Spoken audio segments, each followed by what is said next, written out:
De retour dans l'Africa News, notre plateau est toujours au complet. Avec nous, nos invités, Monsieur Kandounou, membre de la diaspora togolaise, expert en bâtiment, et Monsieur Bikim, expert, analyste, stratégiste sur les pays les moins avancés en développement et émergents. Et puis notre éditorialiste, bien évidemment, Gratien Okenikiza. Et tout de suite, c'est le dossier du jour.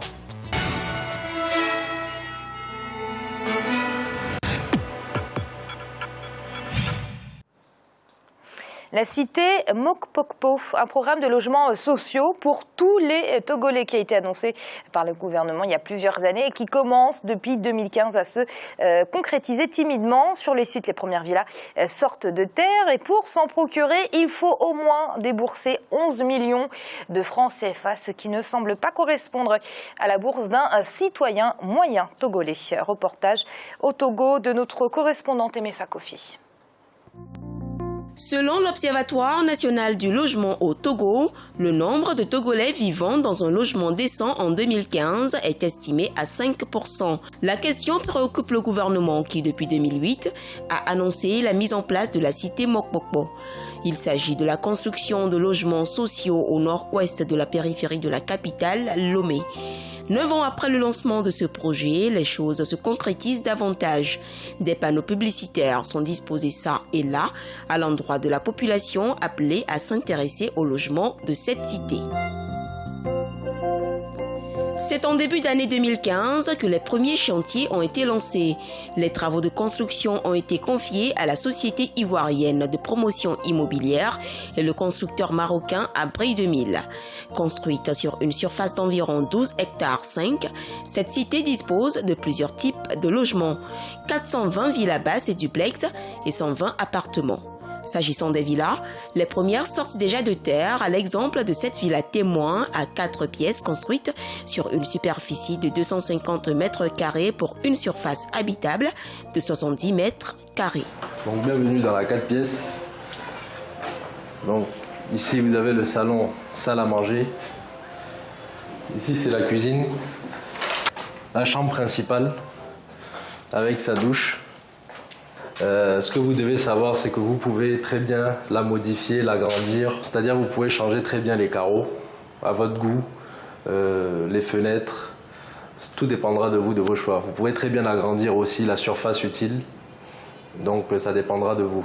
Sur le site de la cité Mokpokpo, le service contrôle qualité est assuré par la société Vida Consult.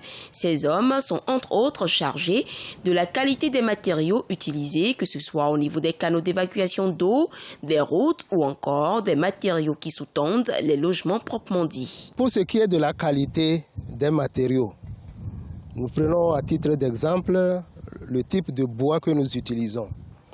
Nous avons pris comme échantillon plusieurs types de bois que nous avons enterrés sur ce site. Vous n'êtes pas sans le savoir que ce site contient assez de termites. Et quand nous les avons enterrés, ce type de bois, il a été constaté qu'il y a eu une catégorie qui n'a pas été attaquée. Et c'est ce bois-là qu'on utilise pour faire la menuiserie, porte, la menuiserie pour la couverture. C'est pour dire que les matériaux mis en place sont d'une bonne qualité. En termes de qualité, je pense que le maître d'ouvrage a mis tous les moyens nécessaires pour permettre au bâtiment l'installation des bâtiments d'être au top. Il ne faut même pas parler des électriciens qui travaillent, ils font du bon boulot. Et je suis un contrôleur et je contrôle chaque jour ces messieurs. Je pense que ce sont de vrais professionnels. À la cité Mokpokpo, les appartements sont cédés à 10 millions de francs CFA, les villas basses à partir de 11 millions et les duplex ne sont pas disponibles à moins de 35 millions de francs CFA. Selon ces promoteurs, acquérir un logement sur le site présente de nombreux avantages dont sa proximité du centre-ville, la garantie d'un titre foncier fiable et sécurisé. Le titre foncier est obtenu dans un délai de 2 semaines après avoir payé dans un premier temps une somme de 144 000 francs CFA selon les promoteurs. En fonction de sa bourse, l'acquéreur peut se faire aider par un établissement bancaire partenaire du programme avec un taux de 7,5% remboursable sur 20 ans au maximum. À partir de 10 millions, vous avez peut-être un studio dans un immeuble, mais à partir de 11 millions, vous avez une villa, une chambre salon de société cuisine interne en cours unique qui vous appartient à vous seul, en mitoyen ou en individuel. Et c'est des programmes qui ne sont pas dans les habitudes du Togolais, ça il faut le reconnaître, mais aujourd'hui, petit à petit, ça commence pas à venir, les gens, il faut dire qu'il n'y a pas eu trop de communication autour de la chose au départ, parce que c'était destiné uniquement aux fonctionnaires d'État. Donc maintenant, c'est ouvert pour le public, c'est ouvert au privé. Et puis voilà, donc ça commence à venir, les gens commencent vraiment par prendre la mesure de la chose, par comprendre que c'est du vrai. Pascal est l'un des Togolais à s'intéresser à ce projet du gouvernement.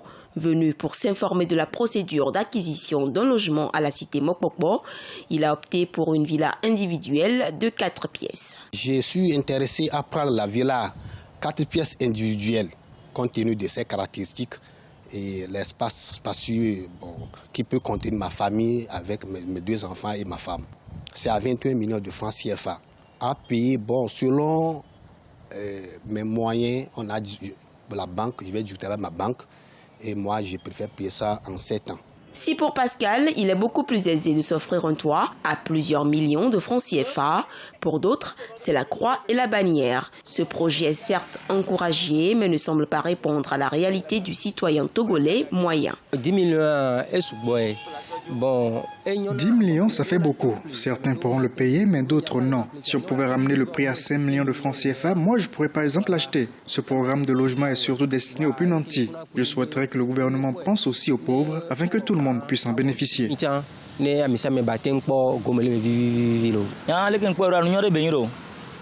je pense que ce projet est une bonne chose, mais ça dépend de ce que tu fais comme travail. Avec mon métier, il me serait très difficile de bénéficier de ces logements. C'est une bonne initiative et c'est bon, mais c'est le prix qui n'est pas abordable pour le moment, comme c'est le débit. Espérons qu'à l'avenir, ça va s'améliorer, tout le monde aura l'occasion pour bénéficier de cette opportunité. En 2008, dès le lancement du projet de mise en place de la cité Mokpokpo, le programme était seulement ouvert aux fonctionnaires d'État, puis finalement à toute la population togolaise et même de la diaspora. Au Togo, le projet de logements sociaux de la cité Mokpokpo ne fait pas l'unanimité. Des voix s'élèvent pour critiquer ce programme qui, selon certains, est destiné à une infime partie de la population. Et nombreux sont ces fonctionnaires qui ne pourront pas se procurer au moins une villa de 11 millions, le SMIC étant à 35 000 francs CFA. Mais au sein de l'Association nationale des agents immobiliers du Togo, l'on estime que cette question a été bien étudiée. L'association encourage au contraire ce projet du gouvernement qui vise à offrir un logement décent à tous les Togolais. Ne voyez pas le niveau de vie des Togolais tout simplement par rapport au SMIC ou par rapport à ce qu'ils gagnent à leur boulot. Vous savez que nous sommes dans une société où l'informel représente également une grande majorité des apports en revenus, des revenus des citoyens. Et donc, je peux vous garantir que les citoyens togolais auront les moyens d'accéder à ce type de logement dont le coût a été étudié par rapport justement à leur niveau, à leur bourse. À l'horizon 2020, l'on estime la demande à 25 000 logements pour les seules villes de Lomé et de Kara. À la cité Mokpokpo à Adidogomé seront construits seulement 420 villas basses et duplex et aussi 120 appartements. Selon le maître d'ouvrage, les travaux qui ont démarré depuis début 2015 seront rendus si toutes les conditions sont réunies entre fin 2017 et début 2018. Alors on va rappeler que le lancement de la construction de la cité Mokpokpo à Adidogomé, dans la banlieue du nord-ouest de Lomé, ce sont 1000 logements sociaux, enfin 10 sociaux, je mets un bémol là-dessus, on en reviendra après. C'est bien, mais on est bien loin de répondre à la demande que l'on estime précisément à 25 000 logements à l'horizon 2020 pour les seules villes de Lomé et de Kara. On est donc bien loin de répondre à la demande. Nous sommes très loin. Très loin. Et quand je vois ça, ça m'inquiète un peu. Parce que quand on nous parle de logement social pour le Togolais moyen qui a 40 000, 35 000, il passera combien de temps pour acheter cette villa? C'est impossible. Les premiers prix, c'est 11 millions de Français, voilà. On le rappelle. Et on parle de logement social. Moi, je n'ai pas l'habitude de taper sur les dirigeants de chez moi, mais je leur demande toujours de bien réfléchir pour que les belles initiatives comme celle-là, comme celle de construction de logements sociaux, ne soient pas encore un moyen de bien fractionner la population togolaise. Et ça, c'est une bonne chose, mais ça risque de devenir un danger, une source de problèmes plus tard. Donc faisons très attention à ce que nous faisons. C'est bien, les initiatives, elles sont bonnes, mais faisons attention. Revenons à des choses concrètes. Quand on dit logement social, c'est pour les plus défavorisés. Ce n'est pas pour les plus nantis. Et connaissant mon pays, je suis sûr que quand vous allez à la cité Mokpokpo, vous allez voir que c'est les plus nantis qui sont les acquéreurs. Oui, c'est le problème, Gratien. Ce n'est même plus la classe moyenne qui peut s'offrir ce genre de logement. On parle de la classe la plus aisée. Or, les logements sociaux sont censés être destinés aux populations les plus vulnérables. Il y a vraiment un problème d'anticipation. Oui, j'aime bien les chiffres. Alors, je vais vous dire, on parle de 11 millions. Le salaire... 11 millions de francs CFA pour le premier prix d'un logement. Prenons le premier prix. On parlait de salaire moyen 35 000 francs CFA. Prenons quelqu'un qui gagne 50 000 francs CFA. C'est quelqu'un qui a un bon salaire au Togo. Celui qui gagne 50 000 francs CFA, pour payer, on a donné un délai de 20 ans. 20 ans pour payer ce logement. Pour payer ce logement, il devra payer la totalité de son salaire pendant 20 ans. Ça veut dire qu'il ne vit plus. Il ne consomme plus.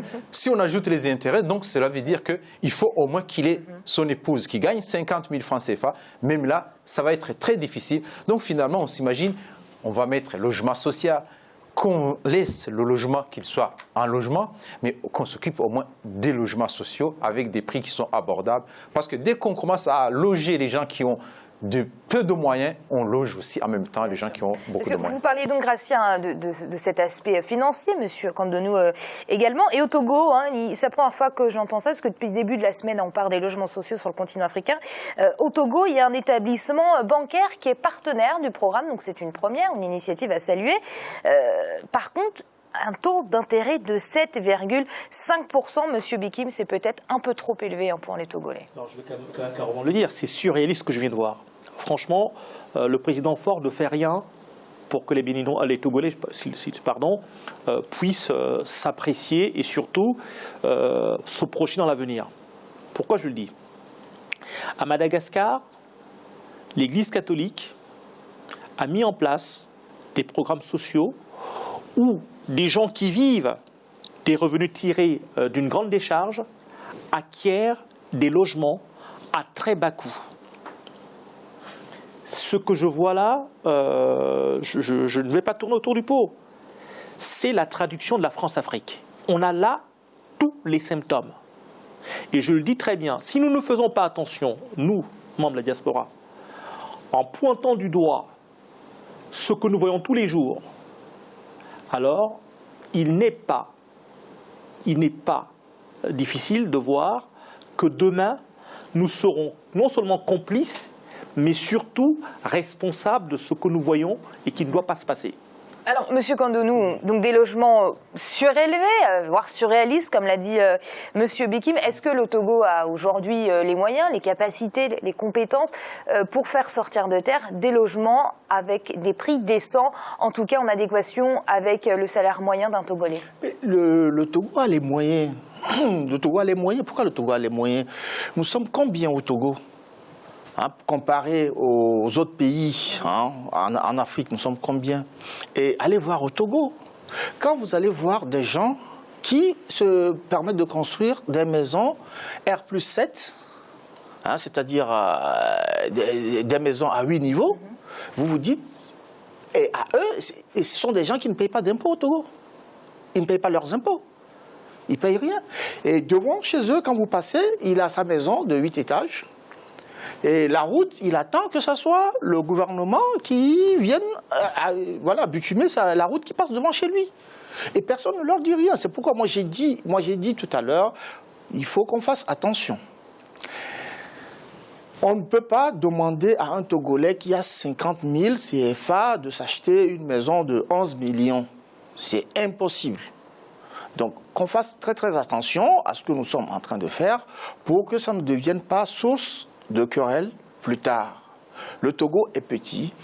C'est un beau petit pays que nous devons tous tout faire pour et construire, pas de cette manière. Faisons très attention.